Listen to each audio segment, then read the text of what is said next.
హల్లెలూయా యేసు ప్రభున్ ఎల్లరు స్తుతించుడి. వల్లభుని చర్యలను తిలకించి స్తుతించుడి.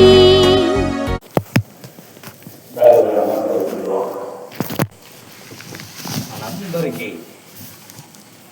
బాగా పరిచయమైనటువంటి లేఖనాలు లూకా సువార్త 16వ అధ్యాయము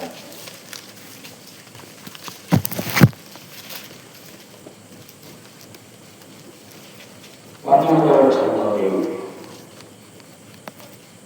కొన్ని వచనాలను చదువుతాము, వినడానికి ప్రయత్నించాలి. ధనవంతుడు ఒకడు లేడు. అతడు ఉదాహరణ పట్టుకు సన్నపు వస్త్రములు ధరించుకొని ప్రతిదినము బహుగా సుఖపడుచుడు. లాజరు అని ఒక దరిద్రుడు ఉండెను. వాడు కృపులతో నిండిన వాడే ధనవంతుని ఇంటి వాకిట పడి ఉండి అతని బల్ల మీద నుండి పడగొట్టడం కొరకు ఆకలి తీర్చుకోవాలి. అంతేకాక కుక్కలు వచ్చే వారికి ఉంటున్నాయి. ఆ దరిద్రుడు చనిపోయి దేవదూతల చేత అబ్రహాము రొమ్మున ఆనుకుంటకు కొనుక్కోబడెను. ధనవంతుడు కూడా చనిపోయి పాత పెట్టబడెను.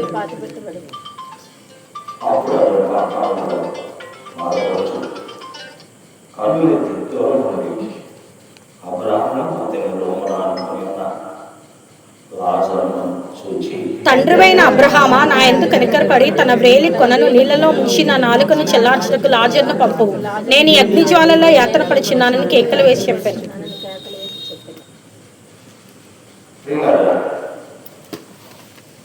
దేవుని వాక్యంలో ఈ సందర్భము బహు సుపరిచితమైనటువంటి సందర్భం. పల్లెటూరుకి వెళ్ళి ఎవరినైనా ఈ విషయాలు స్పష్టంగా చెప్పేస్తాను.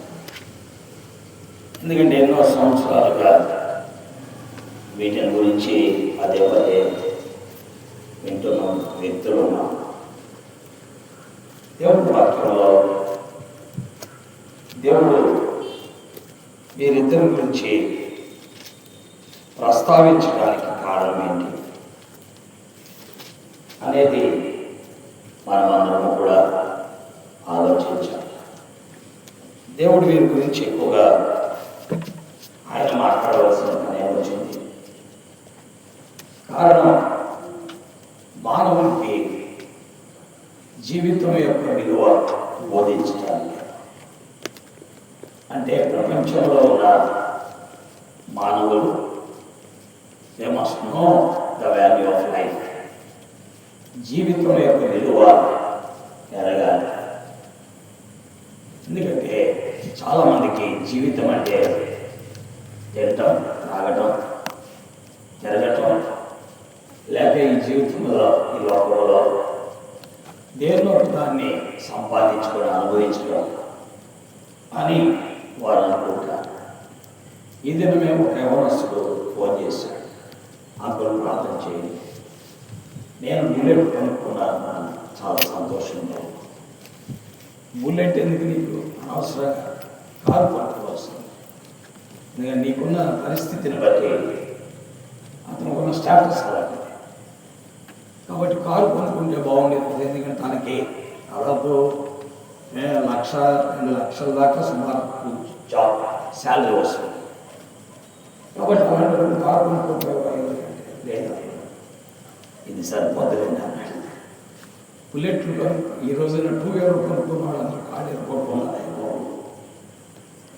బెటర్ ఏంటంటే కారు అని అతనితో మాట్లాడాలి. అంటే మనుషులైనటువంటి మనం ఏదో ఒక దాన్ని కలిగి ఉండడం ద్వారా ఆనందించాలి అనేటువంటి అభిప్రాయాన్ని మనుషులైనటువంటి మనం కలిగి ఉంటాం. అందుకే ఒక పెద్ద ఆయన ఏం చేశాడంటే ఇలాంటి గౌరవం పిలిచాడు. పిలిచి బాబు అతనికి ఒక వస్తువుని ఇచ్చాడు. ఒక వస్తువు ఇచ్చి ఇది పట్టుకెళ్ళి నువ్వు వ్యాపారం చేసి వస్తువు మళ్ళీ తీసుకురావాలి, అమ్మేయకూడదు అని పంపించాడు. దీని విలువేంటో కుర్రోడికి తెలియదు. ఆ వస్తువుని ఇచ్చి పంపిస్తే కుర్రోడు మొట్టమొదట ఒక చోటుకి వెళ్ళాడు. ఒక వ్యాపార స్థలానికి వెళ్ళి, బాబు ఈ వస్తువు తీసుకొని నువ్వేమివ్వగలవు అని ఒక పళ్ళ దుకాణం దగ్గరికి వెళ్ళాడు. ఆ పళ్ళ దుకాణం వ్యక్తి ఏమన్నంటే, అయ్యా ఈ వస్తువుకి ఒక డజను దానిమ్మకాయలు వస్తాయన్నమాట. ఎంత వస్తాయి? 1 డజన్ దానిమ్మకాయలు వస్తాయి. కుర్రాడు ఏం చేశాడంటే, అరే తాత అమ్ముతాన్నాడు, ఖరీదు కనుక్కోమన్నాడైతే అమ్ముతాన్నాడు కదా, అందుకనే సర్లే మళ్ళీ వస్తానని చెప్పి ఆ వస్తువు తీసుకొని మళ్ళీ ఒక వ్యాపార స్థలానికి వెళ్ళాడు. అతను అన్నాడు, అయ్యా దీనికి ఒక 10 కేజీలు మరి కూరగాయలు వస్తాయన్నాడు. ఒక 10 కేజీలు కూరగాయలు వస్తాయి. బాగుంది, దానికంటే ఇదే కొద్దిగా ఎక్కువగా ఉంది వాల్యూ. అందుకని సంతోషించి వెళ్ళిపోయాడు అక్కడి నుంచి కూడా. ఎందుకంటే అమ్మకూడదు, విలువ కలుపుకోవటమే దాని విలువ. అక్కడి నుండి ఒక బంగారం కొట్టు వెళ్ళాడు. వెళితే ఆ బంగారం కొట్టు అతను అన్నాడు, ఎంత దీని విలువ? ఎంత ఇమ్మంటావు? 1,00,000 ఇమ్మంటావు? నేను దాని విలువ బంగారం కొట్టుడు తెలుసు, అందుకే 1,00,000 ఇస్తానంటే అతను అనుమానపడి, వద్దులేండి మా తాతయ్య అమ్ముతాడు అని వస్తువు తీసుకొని మళ్ళీ వెళ్ళిపోతుంటే మళ్ళీ బంగారం కొట్టుడు ఇచ్చారు. అనవసరంగా 1,00,000 తీసుకోవాలి, దాని విలువ చాలా ఎక్కువ కదా అని 3 లక్షలు ఇస్తాను, ఇచ్చేస్తాను ఇవ్వను. ఎందుకంటే నాకు తెమ్మన్నాడు, వెనక్కి ఇచ్చిన ఆయన తెమ్మన్నాడు, అందుకని ఇవ్వను అని తెలిసింది. ఆ తర్వాత ఒక డైమండ్ షాప్కి వెళ్ళాడు. ఆ డైమండ్ షాప్కి వెళ్ళి అక్కడ ఆయన ఇచ్చేయాలని ప్రయత్నించాడు. వెళితే ఆ డైమండ్ షాప్ కూడా అన్నాడు, దీనికి 10 కోట్లు ఇస్తాను. దీనికి ఎంత ఇస్తాడు? 10 కోట్లు ఇస్తాను, నాకు ఇచ్చేయమన్నాడు. ఆలోచించుకున్నాడు కుర్రాడు.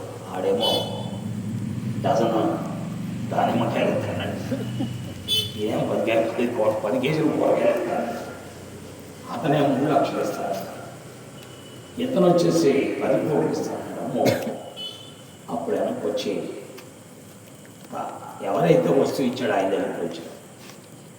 ఆయన దగ్గరికి వచ్చి ఇలా అన్నారు ఇలా అప్పుడు అన్నాడు, అర్థమైందా? ఒక వస్తువు నీ చేతికి ఇస్తే దాని విలువ ఏంటో నీకు తెలిసిందా? మొట్టమొదటి నీకు తెలియదా? నేను వెనక్కి తెచ్చేయమన్నాను కాబట్టి నువ్వు దాన్ని అడ్డు తెచ్చావు, లేకపోతే మొట్టమొదటికే 12 దానిమ్మకాయలు నువ్వు దాన్ని ఏం చేసుకోవడం పిల్లల జీవితం కూడా అదే. జీవితాన్ని మనం ఇచ్చుకునే విలువను బట్టి ఆధారపడుతుంది. జీవిత విలువ ఈ రోజున మనకు తెలియకపోతే మనం దెబ్బతినకూడతాం. ఎందుకంటే ప్రభువారు అన్నాడు, జీవితం ఎంత విలువ ఏంటంటే ఒకటి లోకమంతా సంపాదించుకొని వాడికి ప్రయోజనం. కాబట్టి life is more valuable than this world. ఈ ప్రపంచం కంటే విలువైనటువంటిది జీవితమే. అయితే మానవుడు ఈ ప్రపంచాన్ని అనుభవించాలని కోరుకుంటున్నాడు, దాని కొరకై తాపత్రయపడుతున్నాడు, దాని కొరకై పరుగులెత్తుతున్నాడు. ఈ ప్రపంచంలో ఉన్న సమస్తమును చేజిక్కించుకొని ఒక అంతస్తుకు నేను వెళ్ళాలి అని వెళుతున్నాడు తప్ప జీవితంలో దైవత్వం గురించిన ఆలోచన మనుషుడు ఈనాడు లేనివాడిగా కనబడుతున్నాడు. లోకంలో ఉన్న పరిస్థితులన్నీ మనం చూస్తుంటే అదే ఇలా. కాబట్టి జీవితానికి నీవు విలువ ఇచ్చుకోవాలి. నీవు విలువ ఇచ్చుకునే దాన్ని బట్టే దాన్ని నువ్వు సద్వినియోగం చేసుకుంటావు. నీ ఆరోగ్యాన్ని సద్వినియోగం చేస్తావు, నీకు వచ్చిన డబ్బును సద్వినియోగం చేస్తావు, నీకు ఇవ్వబడిన సమయాన్ని సద్వినియోగం చేస్తావు. నీ జీవితానికి నువ్వు ఇచ్చుకునే విలువలు కాదు. లేదనుకోండి నీ జీవితాన్ని వ్యర్థంగా దేవుడిచ్చిన 24 గంటలు దేనికి ఖర్చు పెడతావో నీకే తెలియదు. ఆ 24 గంటల సమయాన్ని కూడా వృధాగా వ్యర్థమైన దాని కొరకై ఖర్చు పెట్టేస్తాం. ఎంతకాలం బ్రతుకుతాం అనేది మనకి భూమి మీద తెలియదు. మానవుడికి ఉన్నటువంటివి 2 జీవితాలు.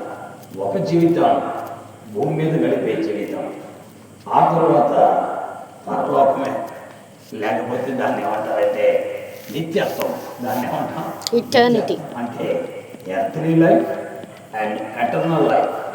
అంటే ఈ భూమి మీద ఎర్త్లీ లైఫ్ మానవునికి దేవుని వాక్య ప్రకారం 90వ కీర్తనం బట్టి మనం చూస్తుంటే 70 లేక 80.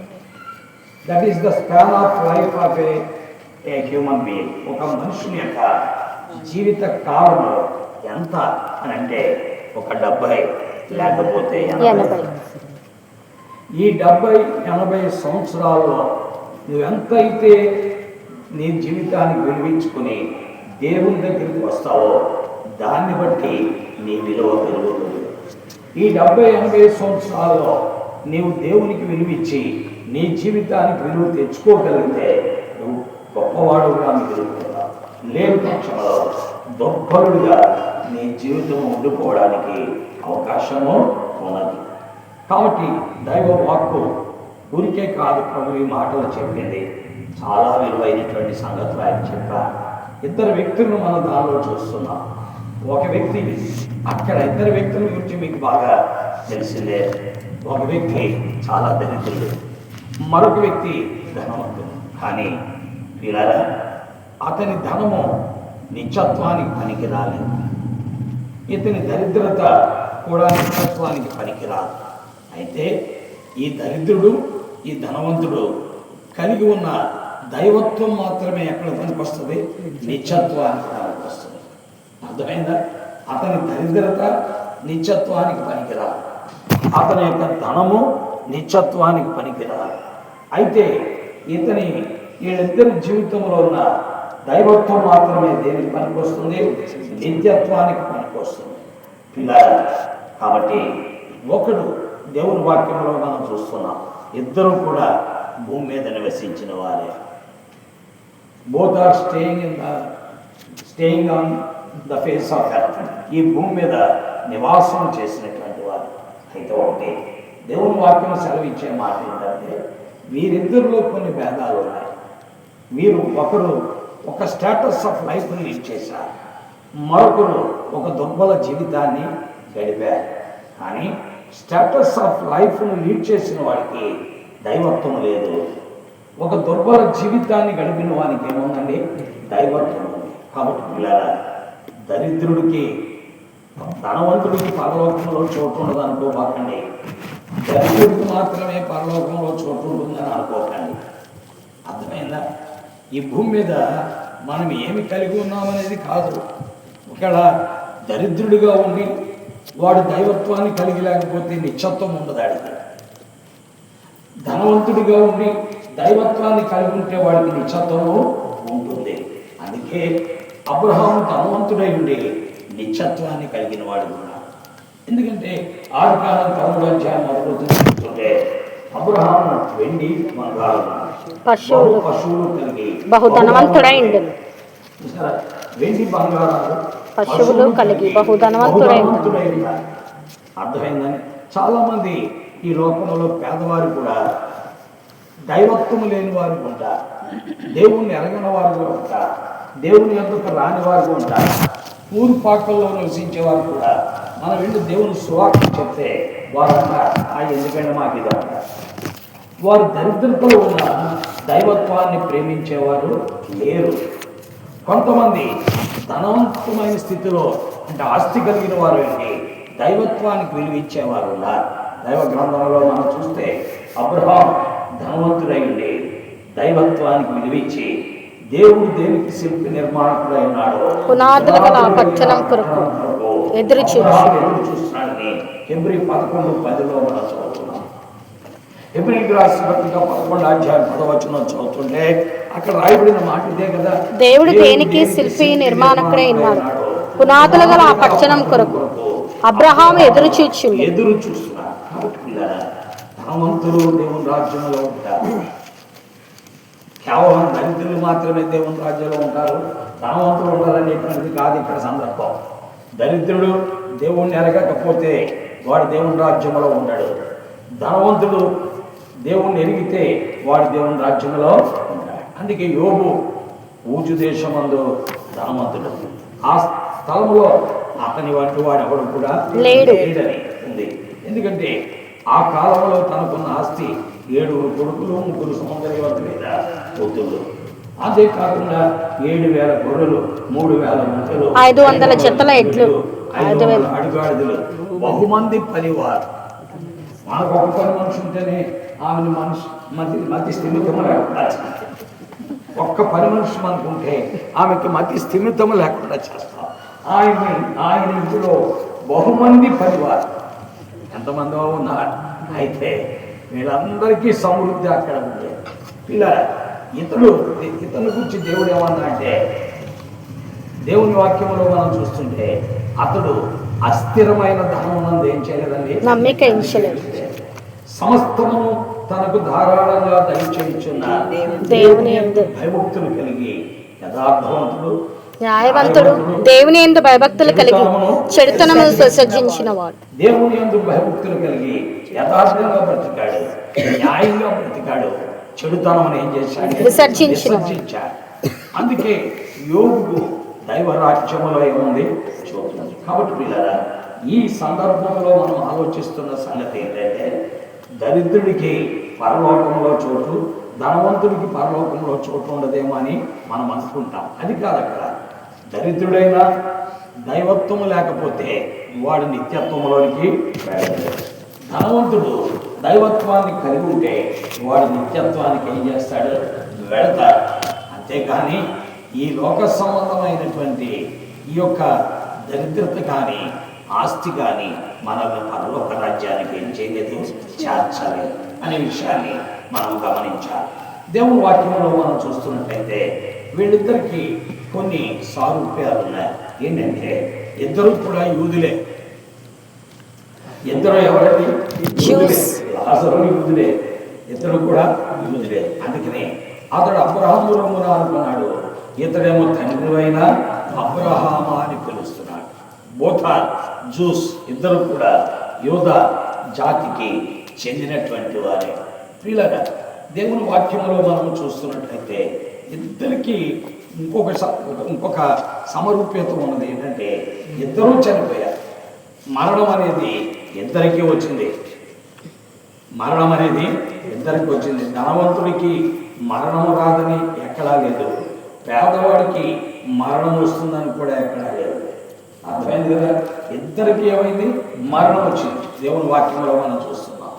ఒక వ్యక్తి నిత్యత్వంలో అబ్రహాములో కూర్చున్నాడు, మరొక వ్యక్తి ఎక్కడున్నా అంటే పాతాళములో యాతన పడుతున్నాడు. అంటే ఈ 2 సందర్భాల్లో మనం ఆలోచిస్తున్నది చెప్పండి, మనకు అర్థమవుతున్నది ఏంటంటే, వీళ్ళిద్దరూ కూడా ఒక వ్యక్తి పేదరికంలో దైవత్వాన్ని కలిగి నాకేమున్నా లేకపోయినా దేవుడితే చాలని ప్రభువులు వెంబడించాడు.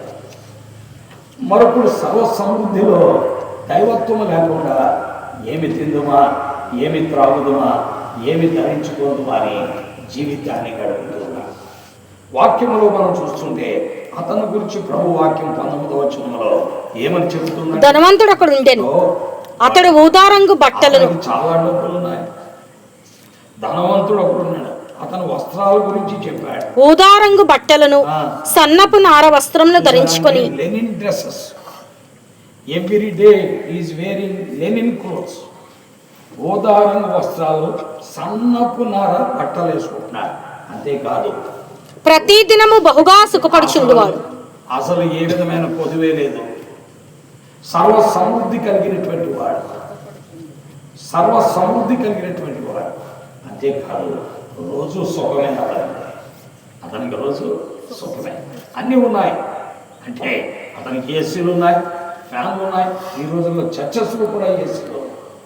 అందుకే నేను పిల్లలేమో మొన్న ఒక చోటకి నేను వెళ్తాను అన్నాడు, మీ చర్చిలో ఏసీ లేదు కానీ మా చర్చిలో ఉన్నాడు అన్నాడు. ఆయన ఏంటంటే మామూలుగా వీల్ అలైన్మెంట్ చేస్తాడు కార్లకి. వీల్ అలైన్మెంట్ చేస్తాడు బిలీవర్.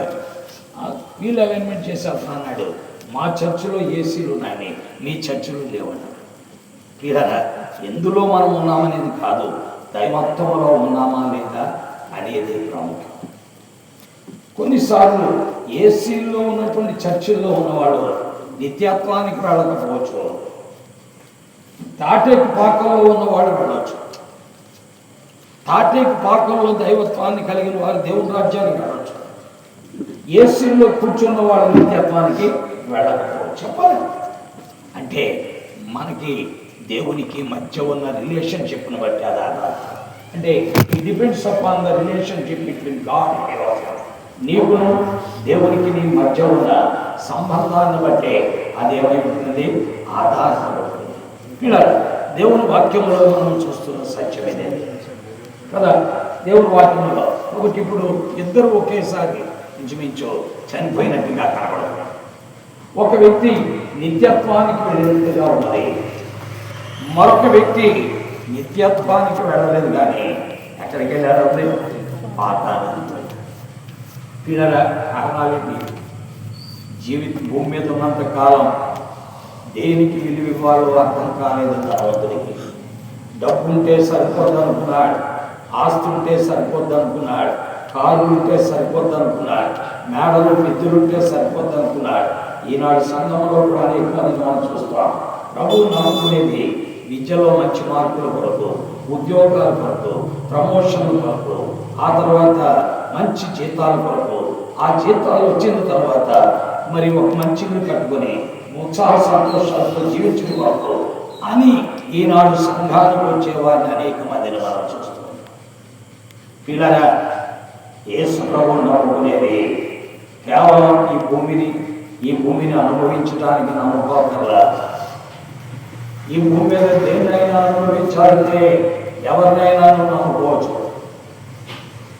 ఈ భూమి మీద నువ్వు అనుభవించాలి అనుకున్నట్లు ఈ భూమి మీద ఆస్తిపాస్తులు, అంతస్తులు, కోరికలు, నువ్వు కోరుకున్న కోరికలు అనుభవించాలంటే ఎవరు నమ్మినా నువ్వు అనుభవించవచ్చు. ఎంతోమంది అలా అనుభవించేవారు ఈనాడు చైతన్యాలో మనం తీసుకుంటే ఇలాగ మొట్టమొదటి 100 ర్యాంకులు దైవత్వాన్ని కలిగిన వాడు ఒకడు ఉంటాడు, ఆ ఫ్యామిలీకి చెందిన వాడు ఒకడు కూడా.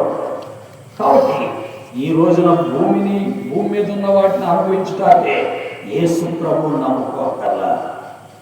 భూమి మీద ఉన్న వాటిని మనకు దొరకకపోయినా నిత్యత్వం కొరకు యేసు ప్రభువుని ఏం చేయాలండి? నమ్మాలి. నిత్యత్వం కొరకు ప్రభువుని నమ్మాలి. ఎందుకనగా ఆ నిత్యమైన జీవితమే శాశ్వతమైనది. ఈ భూమి మీద మనం ఉండే జీవితము 70 లేకపోతే 80 సంవత్సరాలు. తాత్కాలిక జీవితం మనది. ఎప్పుడు ఈ లోకం ముగిస్తుందో మనకు తెలియదు. ఎవరి టైంలో వెళ్ళాలి అని కూడా తెలియదు. అవునా కదా? ఒక వ్యక్తి 20 సంవత్సరాల వయసులో చనిపోవచ్చు, మరొక వ్యక్తి 91 వచ్చినా జీవిస్తానే ఉండవచ్చు. అర్థమైందా? ఒక ఆయన అన్నాడు, కాబట్టి కరోనాలో అందరూ పోతున్నారు, ఎంతోమంది పోయారని వర్తమానాలు వస్తున్నాయి అని. మా దగ్గర ఒక ఆమె ఉండేది, ఆ మాత్రం అనట్లేదు. ఆమె కరోనా తగ్గట్టు వెళ్ళారు. కరోనాలో ఎంతోమంది పోతుంటే ఆమె వెళ్ళలేదు. బెడ్ మీద ఉంది, భోజనం తెప్పిస్తుంటే తింటాను. అంటే ఎవరు ముందు ఎవరు వెనక అనేది ఎవరికి కూడా తెలియదు. ఆ వ్యక్తి మీలో చాలా మంది తెలుసు, అందుకే తలంచుకుని నవ్వుకుంటున్నారు చాలా మంది. కాబట్టి ఆయన అన్నాడు, అందరూ పోతారు కానీ ఏం పోవట్లేదండి అంటే అన్నాను, మేబీ ఇమ్యూనిటీ బాగుందన్న. అంటే వ్యాధి నిరోధక శక్తి బాగా స్ట్రాంగ్గా ఉన్నాయి, మిగతా వాళ్ళకి పోతున్నారు. కాబట్టి దేవుని యొక్క వాక్య ప్రకారం మనం చూస్తున్న విషయం ఏంటంటే, దైవ గ్రంథంలో దేవునితో ఉండే సంబంధమే ప్రాముఖ్యం కానీ నీవేమి కలిగి ఉన్నావు ఏమి కలిగి లేవు అనేది ప్రాముఖ్యం కాదు. అదే సమయంలో ఈ భూమి మీద దేవుని అనుభవించడానికి కేవలం ప్రభు దగ్గరికి మనం రావక్కర్లా. ప్రభు దగ్గరికి రాకుండా కూడా భూమి మీద ఏదైనా అనుభవించగలిగిన వాడు ఎంతోమంది ఉన్నారు. లోకంలో అనేక మందిని మనం చూస్తూ ఉన్నాం. ఈ రోజున నిన్నటి దిన మనం పేపర్లో చూసాం, ఒక కుర్రోడికి జాబ్ వచ్చింది. ఆ కుర్రోడి గురించి పేపర్లో రాశాడు, వాడి ప్యాకేజ్ ₹1,00,00,000. చదివారా మీరు? వాడికి జీతం సంవత్సరాదాయం తల్లి 1 కోటి, అంటే నెలకి ఎంత అనమాట 8 లక్షలు, నెలకి 8 లక్షలు, 12 నెలలు 96, అంటే ₹1 కోటి ప్యాకేజ్ అతనికి. వాడు యేసుప్రభుని నమ్ముకున్నాడంటే నమ్మలా, దేవుని దగ్గరికి వచ్చాడంటే రాలా, దైవత్వాన్ని కలిగి ఉన్నాడంటే లేదు. కాబట్టి మనకి ఈ భూమి మీద కావలసిన వాటి కొరకే ప్రభువుని మనం నమ్ముకోవాల్సిన పని. అయితే ఒకటి, క్రీస్తుని నమ్ముకోవడం ద్వారా నిన్ను దుర్బల స్థితిలో ఉంచుతాడని కూడా నువ్వు అనుకోవాల్సిన పని. ఆయన చిత్త ప్రకారం, ఆయన ఆలోచన ప్రకారం, ఆయన సొంత సమయంలో ప్రతి వ్యక్తికి ఆయన ఇష్టానుసారంగా ఏదైనా చేయగలిగిన సమర్థుడు. ఆయన విడిచిపెట్టే దేవుడు మాత్రము కాదు, దూరంగా ఉండే దేవుడు కూడా కాదు, మనల్ని ఎడబాల్సే దేవుడు కూడా కాదు. ఏ పరిస్థితిలోనైనా నిన్ను ఎడబాయినా ఆయన మాట్లాడిన మాట అదే కదా. 13వ అధ్యాయం 5వ వచనంలో ఏప్రిల్ రాసిన పత్రికలో మనం చూస్తుంటే, నిన్ను విడువను ఎడబాయి, నిన్ను విడువను, నిన్ను ఏమాత్రమును ఏమాత్రమును అంటే ఏంటంటే ఎట్టి పరిస్థితులు ఎడబాయి. కాబట్టి ప్రభువుని నమ్మేది కేవలం ఈ తాత్కాలికమైన విషయాలు కొరకే కాదు. అందుకనే ఈ వ్యక్తిని గురించి మనం చూస్తున్నాం. అబ్రహాము కుమారుడు అయింది, దేవుడంటే లెక్క లేకుండా చూడాలి. కాబట్టి నీవు దేవుని మందిరానికి వచ్చినా రాకపోయినా నిన్ను అడిగేవాడు ఎవరు లేరు. ప్రార్థన చేసుకున్నా చేసుకోకపోయినా అడిగేవాడు లేడు. బైబిల్ చదివినా చదవకపోయినా అడిగేవాడు లేడు. నీవు దేవుని సన్నిధిలో కూర్చున్నా కూర్చోకపోయినా అడిగేవాడు లేడు. క్రమంగా దేవుని సన్నిధికి వచ్చినా రాకపోయినా అడిగేవాడు లేడు. ప్రతి ఆదివారం గుడికి వచ్చి ఆయన సన్నిధిలో ఆయన కనపరిచి ఆరాధించకపోయినా నిన్ను అడిగేవాడు ఎవరు లేడు. అయితే ఒక దినములో ఒక ఆయన అడగటానికి ఆయన హక్కు లేదు. ఆయన మాత్రం ఊరుకోడు. ఎందుకనగా ప్రతి వ్యక్తి కూడా ఒక దినమున అకౌంటబిలిటీ అనేటువంటి ఒకటి ఉన్నది. దాన్నే బైబిల్ గ్రంథం ఏం చెప్పిందంటే, ప్రతి వానికి వాని క్రియలను బట్టి సిద్ధపరిచిన జీతము ఆయనే. కాబట్టి నువ్వు రాలేదని అడిగేవాడు లేరు, నువ్వు చేస్తున్నావు అని అడిగేవాడు, చేసేవాడు మేలు పొందుతాడు, చెయ్యనివాడు దాని ప్రతిఫలాన్ని కూడా ఏం చేయబోతున్నాడు, అనుభవించబోతున్నాడు. అందుకే జీవితానికి నీవు ఇచ్చుకునే విలువను బట్టే నీ అడుగుజాడలు ఆధారపడి ఉండాలి. The more you give weight to the Lord, the more you give weight to the value of life, then your walking is different. నీ నడక దేవునికి విలువ ఇచ్చిన దాన్ని బట్టి, జీవితానికి విలువ ఇచ్చిన దాన్ని బట్టి నీ నడక మారిపోతుంది. లేకపోతే నీ నడక మారదు. కాబట్టి పిల్లల వాక్యంలో మనం చూస్తున్నాం, దాదాపు 8 సంవత్సరాలు బతికాడో నాకు తెలియదు. ఎవరతను ధనవంతుడు, ఈ భూమి మీద ఎన్ని సంవత్సరాలు బతికాడని తెలియదు. అతనికి అర్థం కాల ఈ జీవితమే శాశ్వతం అనుకున్నాడు, ఈ జీవిత కాలంలో ఉండటమే శాశ్వతం అనుకున్నాడు. అందుకే కొరింథీయులకు రాసిన మొదటి పత్రిక 15వ అధ్యాయం 13వ వచనంలో ప్రభువు ఈ జీవిత కాలం మట్టికే నమ్మిక మనుషులందరికంటే దౌర్భాగ్యులమైపోతున్నామన్నారు. కొరింథీయులకు రాసిన మొదటి పత్రిక 15వ వచనం, ఈ జీవిత కాలం మట్టికే క్రీస్తునందు మనం నిరీక్షించు వారమైన ఎడల మనుషులందరికంటే దౌర్భాగ్యులై. ఆయన మనకేమి ఇవ్వాలనుకున్నాడో ఆయన ఇచ్చేస్తాడు గ్యారెంటీ. ఆయనకు అసాధ్యమైంది ఏదీ లేదు, ఆయనకు అసాధ్యమైంది ఏదీ లేదు. ఆయన అన్నాడు, నేను సర్వ శరీరులకు దేవుడును, అసాధ్యమైనది ఏదైనా ఉన్నదా అని ఆయన పలికినవాడు. కాబట్టి ఆయన సర్వ శరీరులకు దేవుడు, ఆయనకు అసాధ్యమైనది ఏదైనా ఉన్నదా అని పలికినవాడు. కాబట్టి మనల్ని ఎవరు అడగరు. అడిగినా నీకు కోపం వస్తుంది. నేను ఎంత కోపం వస్తుందంటే, ఎందుకమ్మా ఇలా చేశావు, ఎందుకు అలా చేసావు, ఎందుకు ఆలస్యంగా వచ్చావు, ఎందుకు గుడికి రావట్లా, ఇలా అడిగినా మనకు కోపం వస్తా. మీరు నన్ను అడగొచ్చారు. అయితే జీవితానికి విలువ తెలియని వాడు మాట్లాడే విధానం వేరుగా ఉంటుంది. జీవితానికి విలువ ఇచ్చిన వాడు అడుగుచాడు ఉంటాయి వేరుగా ఉంటాయి. పిల్లల కాబట్టి ఈ మాటలు వింటున్న మన జీవితంలో నీ జీవితాన్ని అర్థం చేసుకుని నీ జీవితానికి నువ్వు ఎంత విలువ ఇస్తున్నావో ఆలోచించుకో. ఎందుకంటే ఈ భూమి మీద జీవితం తాత్కాలికమే. నీకు రెండే జీవితాలు, ఈ భూమి మీద ఉన్న జీవితం, ఆ తర్వాత నిత్యత్వంలో ఉన్న జీవితం. నిత్యత్వంలో ఉన్న జీవితం దేనిపై డిపెండ్ అయి ఉంటుందంటే భూమి మీద ఉన్న నీ జీవితానిపైన అది ఆధారపడుతుంది. అంటే the eternal life always depends upon the earthly life. ఈ భూమి మీద నీ ప్రవర్తన, నీ నడక, నీ అడుగుజాడలు సరిగ్గా లేవు. దైవత్వాన్ని నువ్వు ప్రేమించలే, దేవుని నువ్వు ప్రేమించలే, దేవుడు అంటే నీకు లెక్కల, దేవుని వాక్యం అంటే నీకు లెక్కల. దానిపైన ఆధారపడి ఉంటుంది ఎటర్నల్ లైఫ్. అవునా? ఇది దేవుని వాక్యంలో మనం చూస్తున్న సత్యమే. కాబట్టి పిల్లరా, అందుకే పిల్లలైనటువంటి వారు నువ్వు గుర్తుపెట్టుకోవాలి, ఏదో మన జీవితాలు సెలబ్రిటీస్ లాగా ఉండటానికి ఇక్కడ మనం లేము. సెలబ్రిటీస్ లాగా ఉండటానికి మనం ఇక్కడ లేము. మనము దేవుని కొరకాయ నడవటానికే మనం ఇక్కడ ఉన్నాం. మనల్ని మనం హెచ్చించుకోవడానికి కూడా లేము. మన స్థితిగతులు ఎదగటానికే ఉన్నాం. మనల్ని మనం ఉపేక్షించుకొని ఆ దేవుణ్ణి వెంబడించడానికే మనం ఉన్నాం. ఇది చాలా ప్రాముఖ్యమైనటువంటి సంగతిని వాక్యం ద్వారా మనం చూస్తున్నాం. పిల్లరా, పక్కన ఉన్నటువంటి వ్యక్తి అక్కడికి ఏమీ లేదు, అన్నీ ఏమీ లేనట్టుగా మీకు తెలిసిన దేవుని వాక్యంలో మీరు చూస్తున్నారు, ఏమీ లేవు. కానీ ఏమీ లేని స్థితిలో దినమంతా ప్రభువుని కనపరుస్తుంది. ఏమీ లేని స్థితిలో ప్రభువుని వెంబడించుట. ఇలా మనకు ఉద్యోగం వచ్చాక ప్రభువుని వెంబడించడం వేరు, ప్రమోషన్ వచ్చాక వెంబడించడం వేరు, లేక మనం ఇల్లు కట్టుకున్నాక వెంబడించడం వేరు, ఆస్తుపాస్తులు పరిగాక అసలు అది తిరిగితే వెంబడించలేవు, నువ్వు ఇంకేమి జరిగినా వెంబడించలేవు. ఇతడు దరిద్రతలో ప్రభువుని ఏం చేస్తున్నాండి?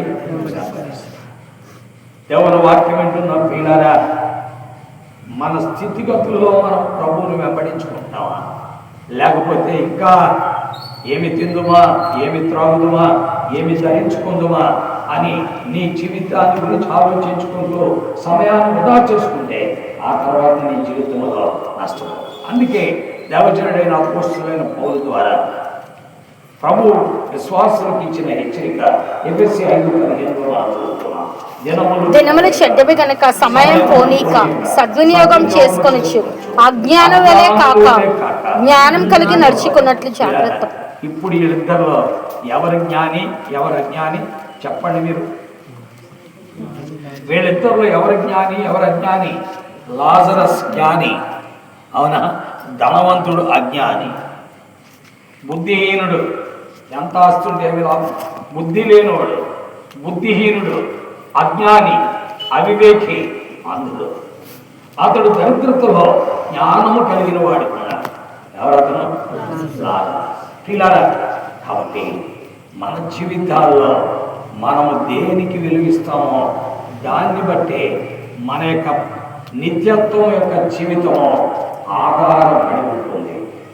నిత్యత్వ జీవితము ఆధారపడి ఉంటుంది. లేఖనాలను మనం చూస్తున్నాం. ఇప్పుడు 25వ వచనం ఏమి రాయబడి చదవండి. దేవుని వాక్యంలో మనం చూస్తున్నాం. 25వ వచనం. అందుకు అబ్రహాము, కుమారుడా, నీవు నీ జీవిత కాలమందు నీకు ఇష్టమైనట్టు సుఖము అనుభవించితివి.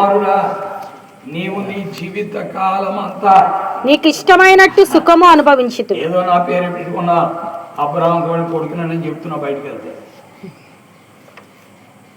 వెళ్తే అబ్రహాం గారు కొడుకుని. అంతేకాదు, ఏ చర్చికి వెళ్తున్నాడు? అబ్రహాం గారు చర్చికి వెళ్తున్నాడు. ఏ చర్చికి వెళ్తున్నారు అంటే అబ్రహాం గారు చర్చికి వెళ్తున్నాడు. మీ చర్చిలో పెద్ద ఆర్కెస్ట్రా ఉండదు, మ్యూజిక్ ఉండదు, ఏసీ ఉండదు. మా చర్చిలో, అబ్రహాం గారి చర్చిలో అన్నీ ఉంటాయి అంటున్నాడు. ఇలా ప్రభు అన్నాడు, నిజమే, కానీ నీతో నాకే విధమైన సంబంధము. వాక్యములో మనం చూస్తున్న సత్యం అదే. ఏమంటున్నాడు చూడండి, నీ జీవిత కాలం అంతా నీకు ఇష్టమైనట్టు సుఖము అనుభవించితివి, అలాగుననే లాజరు కష్టము అనుభవించినని జ్ఞాపకం చేసుకుని. కష్టములో నన్ను నమ్ముకున్నాడు, నీవు సుఖములో నన్ను ఏం చేయలేదు, నమ్మలేదు. నీవు సుఖములో నన్ను వెంబడించలేదు, అతడు కష్టములో నన్ను వెంబడించాడు. ప్రియులారా, ఈ రోజున దేవుడు నీకు అన్ని ఇచ్చినా అన్ని సమృద్ధిగా నీకున్నాయి. అనేక మంది తినటానికి తిండి లేనివారు, ఖర్చు పెట్టుకోవడానికి డబ్బులు లేనివారు, ఉండటానికి ఇల్లు లేనివారు, మరి అనేక రకమైన వసతులు లేనివారు అనేక మంది ఉన్నారు. నీకు అన్ని ఇచ్చిన ప్రభువును వెంబడించలేకపోతున్నావా? ప్రమాదం ఇది. దానివల్ల దేవుని యొక్క తీర్పులోనికి మనం వస్తాం. ఎందుకంటే ప్రభు అన్నాడు, నీకు ఇష్టం వచ్చినట్టు బతికయ్యా, నేనేం చేయను, నేనేం నీకేమన్నాం. ఎందుకంటే ప్రసంగి గ్రంథంలో 11వ అధ్యాయం ఆఖరి వచనంలో అన్నాడు, యవనుడా సంతోషపడము, నీ చదవండి గట్టిగా, యవనుడా నీ యవనమందు సంతోషపడము, నీ యవన కాలమందు నీ హృదయం సంతుష్టిగా ఉండని, నీ కోరిక చొప్పునను నీ దృష్టి యొక్క ఇష్టము చొప్పునను నీ దృష్టి యొక్క ఇష్టము చొప్పునను ప్రవర్తింపు. కన్నులు కనబడే ప్రతిదానం అనుభవించాయా, నీ కోరికలు బట్టి అనుభవించి నీకు ఇష్టం వచ్చిన చోటుకెళ్ళు, నీ ఇష్టం వచ్చినట్టుగా బతుకు, నీకు ఇష్టం వచ్చినట్టుగా తిరుగు. అయితే దేవుడు నిన్ను తీర్పులోనికి one day or other you are going to stand in front of the judgment seat of the Lord. దేవుని యొక్క తీర్పు స్థానమందు నీవు నిలబడాలి. నీ ఇష్టం వచ్చినట్టు, నీ ఇష్టం వచ్చినప్పుడు రా, ఇష్టం వచ్చినప్పుడు పో, ఇష్టం వచ్చినప్పుడు ఉంటే ఉండు, లేకపోతే లేదు, ఆదివారం ఉంటే రా, లేకపోతే నీ ఇష్టం వచ్చినట్టు చేసుకొని నిన్ను అడిగేవాడు అవడు. ఇతను చేసిన పని అదే, అతను ఇష్టం వచ్చినట్టు జీవించాడు. ఇష్టం వచ్చినట్టు గుడికి వెళ్ళేవాడు, ఇష్టం వచ్చినప్పుడు బైబిల్ చదివేవాడు, ఇష్టం వచ్చినప్పుడు ప్రార్థన చేసుకున్నాడు, ఇష్టం వచ్చినప్పుడు ఆరాధన చేసుకున్నాడు, ఇష్టం వచ్చినప్పుడు వెళ్తే వెళ్ళేవాడు, ఇష్టం లేకపోతే కూర్చుకోడు. తన ఇష్టం అది. అందుకే ప్రభు అన్నాడు, నీ ఇష్టం వచ్చినట్టు నువ్వు ఉండొచ్చు, అయితే దేవుడు నేను ఎందులో తీసుకొస్తాడు, నిన్ను అడిగేవాడు అవ్వలేడు. అడిగినా నువ్వు లెక్క చేయకూడదా అని, నా ఇష్టం, నేను ఇలాగే ఉంటాను, ఇది నా జీవితం, నా ఇష్టం. Who are you to ask? నీవెవరు నన్ను అడగటానికి? నా జీవితం, నా ఇష్టం. ఈరోజున అనేక మంది యవ్వనస్తులు తల్లిదండ్రులు ఏమంటున్నారంటే, నా జీవితం, నా ఇష్టం. మీరెవరు అడగటానికి? సెల్ ఫోన్ పట్టుకోవద్దని అడగటానికి మీరెవరు? మీరు పట్టుకోవట్లేదని మరి పైకి అడుగుతున్నారు. మీరు పట్టుకోవట్లేదని పైకి అడుగుతున్నారు. ఇలాగ ఎంతమంది యవ్వనస్తులు తమ ఇష్టానుసారంగా బతకట్లా, తమ ఇష్టానుసారంగా జీవించట్లా, లెక్క లేకుండా బతుకుతున్నారు. అసలు దేవుని సేవకులంటే లెక్కలేదు, దేవుని పెద్దలంటే లెక్కలేదు, దేవుని నాయకులంటే లెక్కలేదు, వాక్యం అంటే లెక్కలేదు. ఎలా పడితే అలా బతికేవాడు ఎంతోమంది ఉన్నారు. నో పిల్లరా, మన జీవితానికి మనం విలువ ఇచ్చుకోవాల్సిన అవసరం. దీనివల్ల రేపేళ్ళు మనం ఎందులోకి వచ్చేస్తాం? తీర్పులోనికి వస్తున్నాం. అందుకే వాక్యంలో రాయబడి ఉంది, ఏమనుంది చదవండి. అయితే వీటన్నిటిని బట్టి దేవుడు నిన్ను తీర్పులోనికి తెచ్చినని జ్ఞాపకం ఉంచుకోను. ఆలస్యంగా వస్తే అడిగామనుకోండి కోపం, త్వరగా వస్తే అడిగామనుకో ఎంత త్వరగా వచ్చేసామన్నా కోపమే. ఏదైనా సమస్య అంతే, తీర్పులోకి తెచ్చేవాడు ఎవరు? అందుకని అడగకుండా ఉండటం మంచిది. అడగకుండా ఉంటే దేవుడే చూసుకుంటాడు. ఆయన ట్రీట్మెంట్ వేరుగా ఉంటుంది, మన ట్రీట్మెంట్ అంటే వీక్గా ఉంటుంది. ఆయన ట్రీట్మెంట్ ఎలా ఉంటుందంటే మామూలుగా ఉండదు, నానా రకాలుగా ఉండదు. రామోస్ గ్రంథంలో చెప్పాడు. ఇప్పుడు ఆ టాపిక్లో పన్నాడు. ఆయన ట్రీట్మెంట్ వేరుగా ఉంటుంది. ఆయన ట్రీట్మెంట్ ఎలా ఉంటుందంటే, వాడు అలా రాగా ఇంటిలోకి రాగా, అక్కడి నుంచి బయటకు వచ్చాడు, ఇంట్లోకి రాగా అది జరిగింది, గోడ మీద చేయగా పాము కలిసిందని, ఇంకోటి చేయగా ఇంకోటి జరిగిందని. ఆయన ట్రీట్మెంట్ వేరుగా ఉన్నట్టుగా ప్రియమైన దేవుని వాక్యం వింటున్న బిడ్డలారా, అందుకే మన జీవితంలో కేర్ఫుల్గా ఉండాలి. 25వ వచనంలో అంటున్నాడు, ఏమంటున్నాడు చదవండి.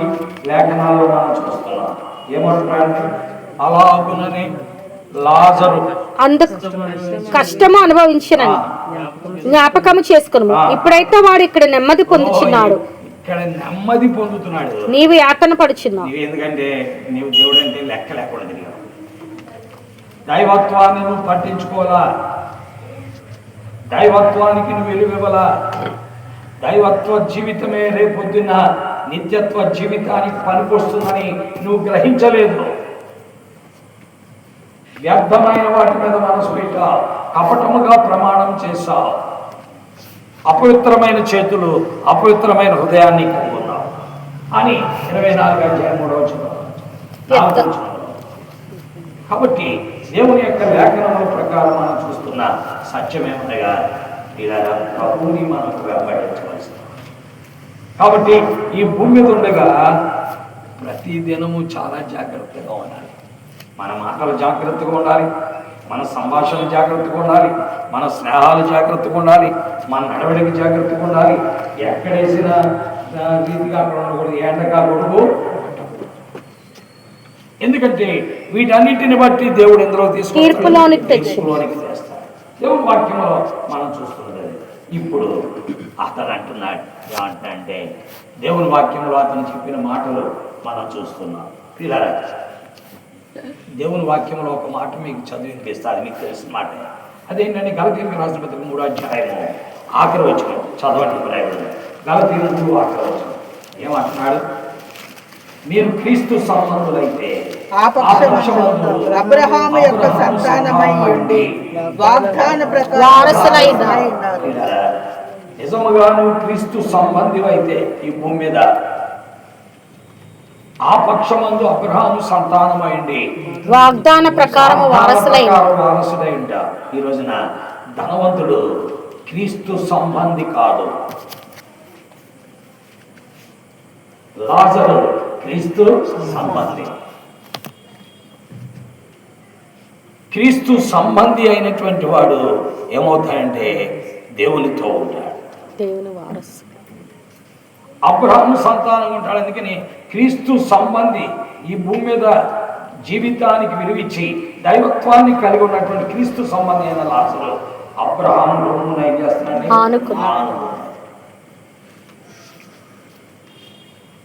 పేరుకి అబ్రహాం కుమారుడు అని పెట్టుకొని జీవితాన్ని గడిపినటువంటి ఈ వ్యక్తి ఎక్కడ ఉన్నాడు? అబ్రహాము రొమ్ముకాయలు లేదు. ఎందుకని నీ ఇష్టం వచ్చినట్టు బతికాను, నువ్వు నాకు లోబడలా, నా మాటకు లోబడలా, నా ప్రకారం నడవలా, నీకు ఇష్టం వచ్చినట్టుగా బ్రతికా అని ప్రభు వారు మాట్లాడిన మాటలు మనం చూస్తున్నాం.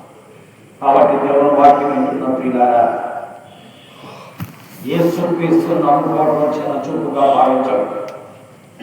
క్రీస్తును నమ్మటం అంటేనే భాగ్యవంతులు అయిపోతున్నట్టు లెక్క. నువ్వే కులమైన, గోత్రమైన, సంస్కృతి అయినా, సాంప్రదాయమైన క్రీస్తును నమ్ముకోవడం ద్వారా నువ్వు భాగ్యవంతులు అయిపోతావు. నీవు దరిద్రతలో ఉన్న భాగ్యవంతులే, ఒకవేళ ధనవంతులు అయినా భాగ్యవంతులే క్రీస్తును నమ్మటం ద్వారా. కాబట్టి ఈ సత్యము నువ్వు వెలగవలసిన వాడు. ఇది ఎరిగిన దినమున నీవు దేవునికి విలువిస్తావు. ఇది ఎరిగిన దినమున నీవు దేవునికి ఏం చేస్తావు? విలువిస్తావు.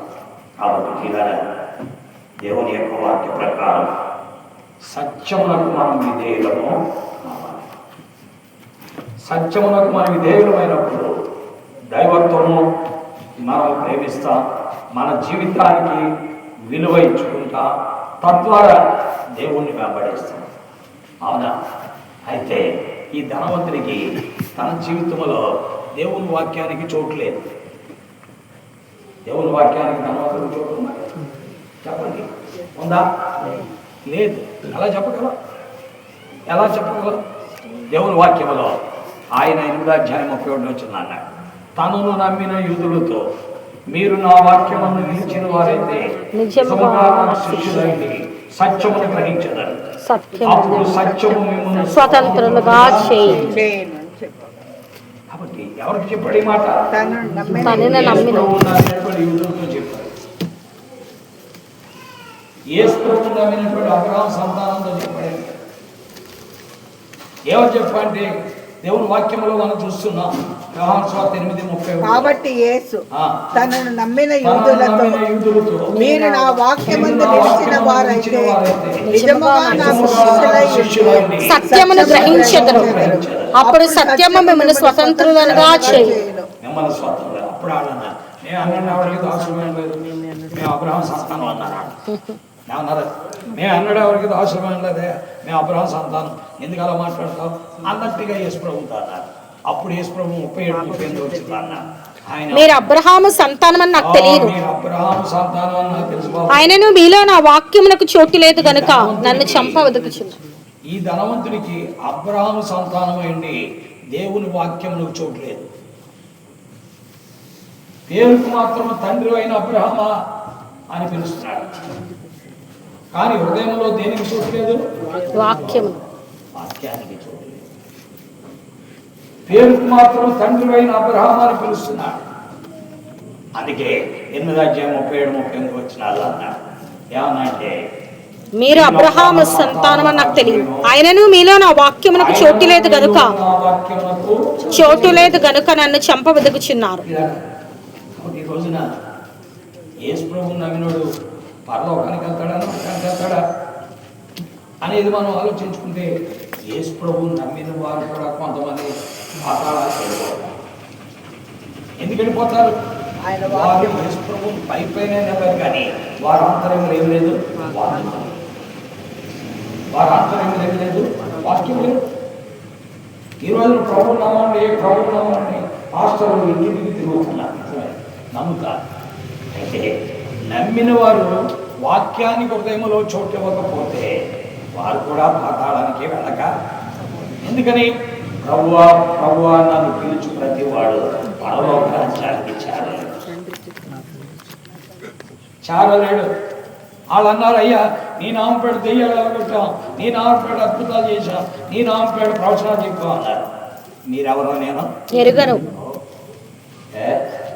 యేసు ప్రభు పేరు పెట్టుకుని ఇంత సేవ చేస్తే, యేసు ప్రభు పేరు పెట్టుకుని ఇంత గంభీరమైన కార్యాలు జరిగితే మీరెవరో నేను ఎరగనని అనిపించుకోడాక ప్రియులారా, నిజమే యేసు ప్రభువుని నమ్మిన వారు మన ఆంతర్యంలో దేవుని వాక్యానికి ఇవ్వాలి, చోటు ఇవ్వాలి.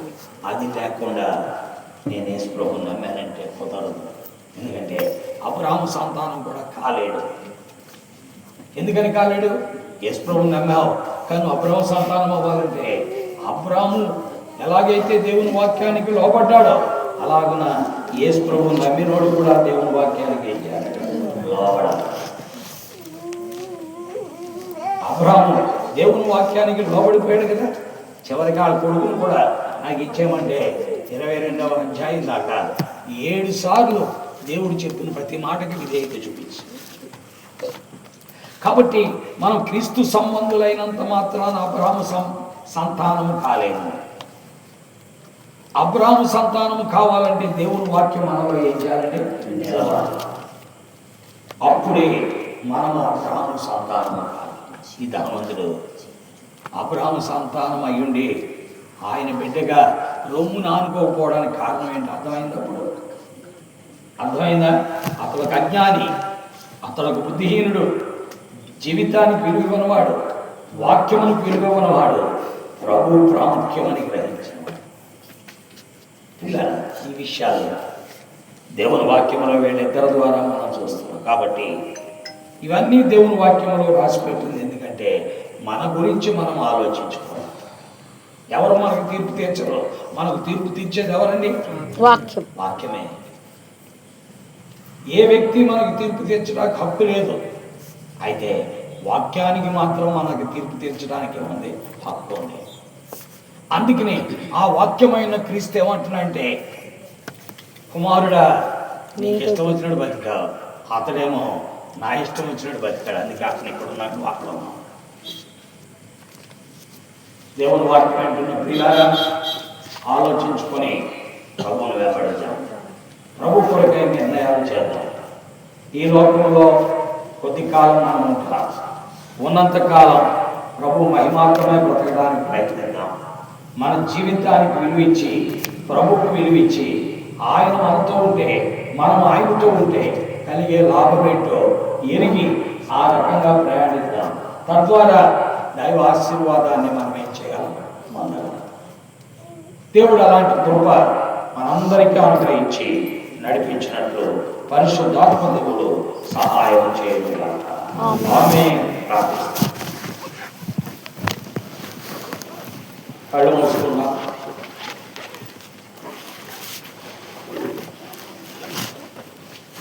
ప్రభు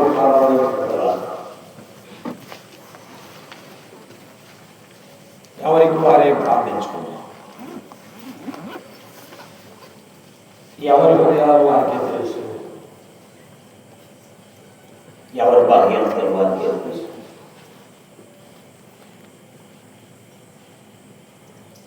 ఒకరి బలహీనతలు ఒకరికి తెలియదు. మనకు దేవునికి మధ్య ఉన్న సంబంధం కూడా మనకు తెలుసు. మనం ఎలా కూడా దేవుణ్ణి వెంబడిస్తున్నామని కూడా ప్రభుత్వం దేవుని వాక్యాన్ని విలువిస్తున్నామని కూడా ప్రభుత్వం ఎలాగున దేవునితో మన జీవితాన్ని గడుపుతున్నామనేది కూడా ప్రభుత్వం. కాబట్టి ఆలోచన చేసుకొని ప్రభువుని వెంబడించడానికి తీర్మానించుకున్నాం. పరిశుద్ధులైన మా తండ్రి, ప్రేమ కలిగినటువంటి మా దేవాన్ని కొందనాలు. నీ వాక్యమును మేము మార్చలేము. అది నీ సత్యవార్త. నీ లేఖనంలో ఉన్న సత్యము విలువైనది. మేము పైన దాని సంగతులు చూస్తున్నాం. అయితే నువ్వు కోరుకునేది ఈ భూమి మీద జీవిస్తున్న మేము నిత్యత్వమును గురించిన అభిలాష మాత్రమైతే మేము దేనికి విలువివ్వాలో మేము గ్రహించుకోవాలి. దేనికి విలువించడం ద్వారా నిన్ను సంతోషపెట్టి నీ వద్ద ఉండగలను ఆలోచించుకోవాలి. కాబట్టి జ్ఞానం దేవుడు మాకు ఇవ్వండి. ఈ లోకంలో మమ్మల్ని దుర్బలులుగా ఉంచాలని మాత్రం మీరు కోరుతారు. అయితే మేము నీలో భాగ్యవంతులుగా ఉండాలని మాత్రం అపేక్షిస్తున్నాం. సహాయం చేయండి. ఈ లోకంలో భాగ్యవంతులుగా ఉండి నీలో దుర్బలులుగా ఉంటే మీరు ఆనందించే దేవుడు కూడా. ఈ లోకంలో మేము దుర్బలులుగా ఉన్నప్పటికీ నీలో భాగ్యవంతులుగా ఉండటమే ప్రాముఖ్యం. ఒకవేళ భాగ్యవంతులుగా ఈ లోకంలో ఉన్నప్పటికీ నీలో భాగ్యవంతులుగా ఉండటం కూడా మీరు కోరుకుంటున్నారు. సహాయం చేయండి, బలపరచండి, నడిపించండి, నిర్వహించండి. నీ వాక్యం మా మధ్యలో ముద్రించి గ్రహింపులో తీసుకోవాలి. మీరే మహిమ, ఘనత, ప్రభావం నిష్ప్రయోజనముగా నీ అతడు మొదలక నీకు అనుకూల కార్యం జరిగించుకోవాలి. యేసు క్రీస్తు వారి అద్వితీయ మహోన్నతమైన నామంలో స్తోత్రించి కీర్తించి బ్రతిమలాడి వేడుకుంటున్నాం తండ్రి. ఆమేన్. తండ్రి, కుమార, పరిశుద్ధాత్మ ఏక దేవుని చేరువచ్చిన వారందరికీ నేను విశేషంగా దీవెన ప్రసాదుగా కుటుంబానికి వారి బిడ్డలు అలాగే హౌస్వారస్ ఈ యొక్క చుట్టుపక్కల ప్రాంతాల్లో నివసిస్తున్న కుటుంబస్తులందరికీ ఇప్పుడు ఎల్లప్పుడూ సదా కూడా నడిపించి నిర్వహించుగాక. ఆమేన్. చంద్రులారాయిలా దేవుని స్తుతించుడి, హృదయమును వెలిగించిన యేసుని స్తుతించుడి.